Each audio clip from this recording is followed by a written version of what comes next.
now to a break today in the court proceedings of former President Donald Trump's hush money trial.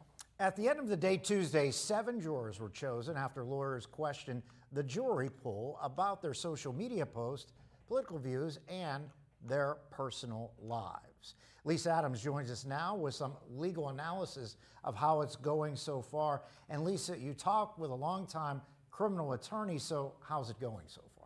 Well, good evening. This time I talked with attorney Phil Friedman, who, after all the talk of how hard it might be to pick a jury, said he is surprised with the progress on selecting a jury. He said it's proceeding on a typical timetable for a criminal trial, and that the full jury could be in place by as early as tomorrow. As the pool is in place, now the attorneys just exercise their preemptory strikes. Now, on the jury so far, they have an IT worker, an English teacher, an oncology nurse, a sales professional, a software engineer, and 2 lawyers. They're going to be choosing 5 more jurors and 6 alternates before opening statements begin, likely next week.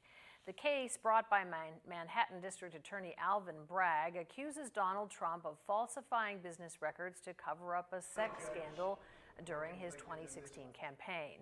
Donald Trump denies wrongdoing. In remarks after Tuesday's proceedings, he called the case a Biden-inspired witch hunt. He also complained about the judge, calling him totally conflicted. DA Bragg filed a motion Tuesday to hold former President Trump in contempt, saying he violated the gag order for publishing social media posts about witnesses Michael Cohen and Stormy Daniels. Attorney Friedman doubts the former president can control himself. He's been told not to attack the judge's daughter. He's been told not to attack the witnesses, and he does it anyway. He's like a petulant child.